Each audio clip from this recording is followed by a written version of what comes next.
Rome was not build in a day, अर्थात there is no shortcut to get the success, अर्थात कोई shortcut नहीं होता सफलता प्राप्त करने का। एक लंबा प्रोसेस है जो लगातार किया जाता है, और अगर लगातार ना किया जाए तो आप सक्सेस प्राप्त नहीं कर सकते। सफलता प्राप्त करने का सबसे बड़ा कारण एक ही है, वो है मेहनत या परिश्रम, वो भी लगातार। Rome was not built in a day, Rome एक दिन में नहीं बन गया, वर्षों लग गए, और सुधार होने में बहुत समय लगता है। लेकिन खराब होने में, किसी चीज के नष्ट होने में जरा सा समय लगता है। मकान कितने दिनों में बनता है, लेकिन उसे नष्ट जरा सी देर में किया जा सकता है।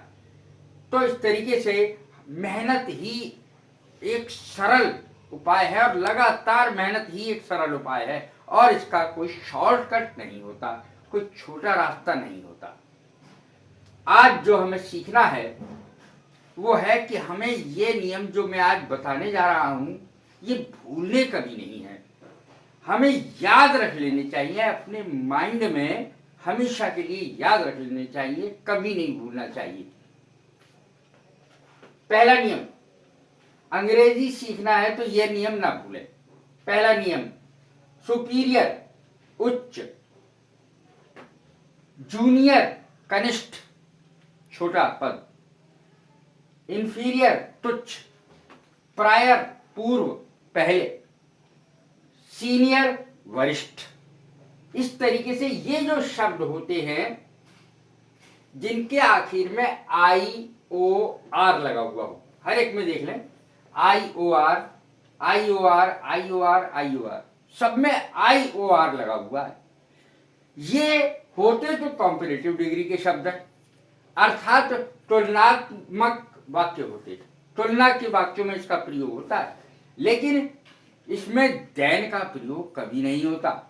THAN, इसमें देन कभी नहीं लगेगा। फिर देन के स्थान पर क्या आएगा, टू लगेगा, TO2, देन नहीं टू आएगा इन शब्दों के साथ जिनके अंत में IOR लगा हुआ होता है। Superior, junior, inferior, prior, senior, ये सारे शब्दों के अंत में IOR लगा हुआ है, तो इनके बाद देन का प्रयोग नहीं होता। मैंने इनका हिंदी अर्थ भी बता दिया है। देखें उदाहरण, इससे बिल्कुल साफ समझ में आ जाएगा। Mohan is junior to Sohan, Mohan Sohan से जूनियर है, कनिष्ठ है, छोटे पद पे। Mohan is junior to Sohan, Mohan is junior, Mohan junior है, कनिष्ठ है, किससे, सोहन से। ये इसका अर्थ हुआ। अब अगला उदाहरण है, you are senior to me, आप मेरे से ज्येष्ठ हैं, ज्येष्ठ यानी अधिक है पद पे, या तो उम्र में या तो पद अधिक है। सीनियर और जूनियर का यही अंतर होता है।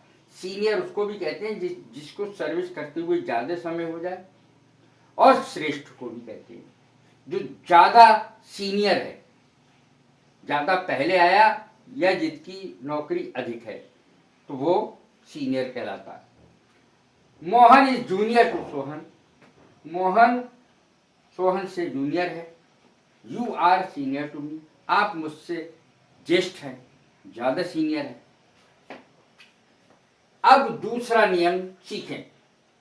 इंटीरियर अंदर का, एक्सटीरियर बाहर का, माइनर मेजर, माइनर कम, मेजर अधिक, फॉर्मर पहला, लेटर बाद का, अपर ऊपर का, और इनर अंदर का, और आउटर बाहर का। ये शब्द हमें जरूर सीखने हैं। इनका प्रयोग पॉजिटिव डिग्री में होता है। देखने में ऐसा लग रहा है कि हो सकता है कि ये कंपैरेटिव डिग्री के हों, लेकिन नहीं, ये पॉजिटिव डिग्री के शब्द हैं। Interior, exterior, minor, major. ये माइनर नाबालिग को भी कहते हैं और बालिग को कहते हैं मेजर। तो इस प्रकार से इनके अर्थ दो दो होते हैं। माइनर माने कम, मेजर माने अधिक भी होता है। फॉर्मर, लेटर, अपर, इनर, आउटर, ये शब्द पॉजिटिव डिग्री के हैं। उदाहरण के लिए सुनिए, I received A minor injury, मुझे बहुत छोटा सा जख्म हुआ। I received A minor injury, यहां पर रिसीव शब्द पर ज्यादा ध्यान दें। रिसीव माने प्राप्त करना। इसकी स्पेलिंग में ज्यादातर लोग गलती करते हैं। लोग लिखते हैं CIE, आई रिसीव्ड, रिसीव माने प्राप्त करना, और इसमें RECEIVED इसकी स्पेलिंग हुई। लोग क्या करते हैं कि IC के आगे IE लगाते हैं, जो बिल्कुल गलत है। रिसीव की स्पेलिंग में E पहले आएगा, I बाद में आएगा। I received A minor injury, मुझे छोटा सा जख्म हुआ, छोटी सी चोट लगी, ये इसका अर्थ हुआ। माइनर, माइनर माने छोटा, मेजर माने बड़ा, और इसका अर्थ नाबालिग भी होता है। मेजर माने बालिग होता है। He lives in the upper story, upper story को देखो, अपर माने ऊपर का, upper. He lives in the upper story, वह ऊपर की मंजिल पर रहता है। स्टोरी और स्टोरी में अंतर करना सीखें। स्टोरी माने कहानी, स्टोरी माने कहानी। अगर आर के बाद ई लगा दिया जाए तो ये इसका अर्थ हो जाएगा मंजिल, स्टोरी। तो यहां पर ई लगा हुआ है, देखें। स्टोरी माने मंजिल, STOREY, स्टोरी माने मंजिल। तो वह कहाँ रहता है? ऊपरी मंजिल पर। He lives in the upper storey, ऊपर की मंजिल पर रहता है। दूसरा इसका सेंटेंस देखें, तीसरा, बल्कि 3 उदाहरण दिए मैंने। I have completed the major portion of this work, मैंने इस काम का अधिकांश जो भाग है वो निपटा लिया है। अधिकतर काम, अधिकांश भाग काम का मैंने निपटा लिया है, ज्यादातर काम निपट गया, ये मतलब है। आई हैव कंप्लीटेड, पूर्ण कर लिया है मैंने। द मेजर पोर्शन, अधिकतर भाग, ऑफ दिस वर्क, इस कार्य का। तो इस प्रकार से ये सेंटेंस बनेगा, और इसका मेजर अधिकांश भाग, पोर्शन। अब अगला देखें, बहुत ही इंपॉर्टेंट है, राउंड। इन शब्दों को इसलिए ज्यादा ध्यान से देखने की जरूरत है कि ना तो इसमें मोर लग सकता, MORE, मोर इसमें, इनमें कभी नहीं लगता, अर्थात कंपेरेटिव डिग्री में नहीं बनते। इससे पहले मोर नहीं लग सकता, ना मोस्ट लग सकता।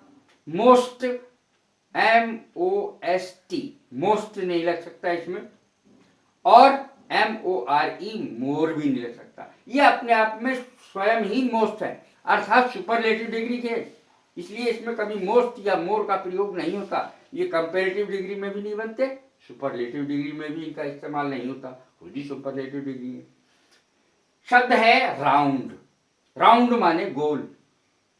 इसके साथ मोस्ट या मोर का प्रयोग नहीं होगा, परफेक्ट के साथ भी नहीं होगा, पूर्ण है इसका। यूनिक, अनोखा, अनोखा, यूनिक, चीफ, मुख्य, कंप्लीट, पूर्ण, इटर्नल, शाश्वत, अदर, अमर, एक्सट्रीम, चरम, आइडियल, आदर्श, एंटायर, संपूर्ण, एम्प्टी, खाली, यूनिवर्सल, वैश्विक। तो इस प्रकार से इनमें ये कभी भी इस्तेमाल नहीं होता, मोर और मोस्ट, इससे पहले कभी नहीं लगेगा। ये सभी सर्वोच्च स्थिति को दिखाते हैं, अतः इनके कंपैरेटिव और सुपरलेटिव डिग्रीज नहीं होते। अब देखें उदाहरण, this book is complete in every way. ये किताब हर तरीके से कंप्लीट है, पूर्ण है। मोस्ट और मोर का प्रयोग नहीं होगा। अगला देखें, he is a perfect gentleman. वह पूर्ण रूप से सभ्य व्यक्ति है। He is a perfect gentleman, पूर्ण रूप से सभ्य व्यक्ति है। तो कंप्लीट के साथ उदाहरण दिया मैंने, परफेक्ट के साथ उदाहरण दिया। मोर और मोस्ट सर्वोच्च स्थिति दिखाने पर भी इसमें मोस्ट या मोर का प्रयोग नहीं होगा, क्योंकि खुद ही सर्वोच्च है। नियम 4, दो व्यक्तियों की तुलना करने के लिए कंपैरेटिव डिग्री तथा इससे अधिक के लिए सुपरलेटिव डिग्री का प्रयोग करते हैं। यानी जब हमें तुलना करनी है दो व्यक्तियों के बीच में और या दो से अधिक के बीच में, तो हमें क्या करना है, कंपैरेटिव डिग्री तथा इससे अधिक के लिए सुपरलेटिव डिग्री का प्रयोग करते हैं। जैसे she is wiser of the two, दो में तुलना की जा रही है, तो क्या होगा, मोर का प्रयोग हो सकता है। या एक चीज और याद रखें, जिन चीजों में ईएसटी का प्रयोग नहीं हो सकता, जैसे ब्यूटीफुल है, ब्यूटीफुल शब्द में कभी भी आप ब्यूटीफुलेस्ट नहीं बोल सकते। ऐसे शब्द जिसमें ईएसटी का प्रयोग नहीं होता, तो उनमें क्या होता है, मोस्ट लगाते हैं और कंपैरेटिव डिग्री में मोर लगाते हैं। अब जैसे ये है, she is wisest, wiser, wise माने बुद्धिमान, वाइजर माने अधिक बुद्धिमान और वाइजेस्ट माने सबसे ज्यादा बुद्धिमान।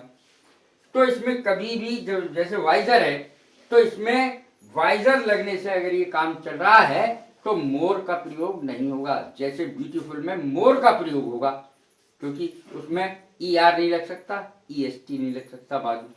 इसीलिए ऐसे शब्दों को ध्यान दें। शी इज वाइजर इसमें लग सकता है, she is wiser of the two. तो दो का कंपैरिजन करने के लिए, दो व्यक्तियों का कंपैरिजन करने के लिए, तो क्या करेंगे हम, she is wiser of the two, इसका प्रयोग करेंगे। दो कभी तुलना करने के लिए ER लगाएंगे। या मोर का प्रयोग भी होता है, she is wiser of the two, वो दोनों में से अधिक विद्वान है, समझदार है, बुद्धिमान है। She is the wisest of all, अगर दो से अधिक व्यक्ति हैं तो क्या होगा, वाइजेस्ट का इस्तेमाल होगा, सुपरलेटिव डिग्री का इस्तेमाल होगा। इसमें कंपैरेटिव डिग्री का, क्योंकि दो के बीच में तुलना है, और इसमें सबसे ज्यादा खुद ही वही है, तो क्या है, शी इज द वाइजेस्ट, और वाइजेस्ट से पहले द लगेगा। सुपरलेटिव डिग्री से पहले ज्यादातर द लगता है।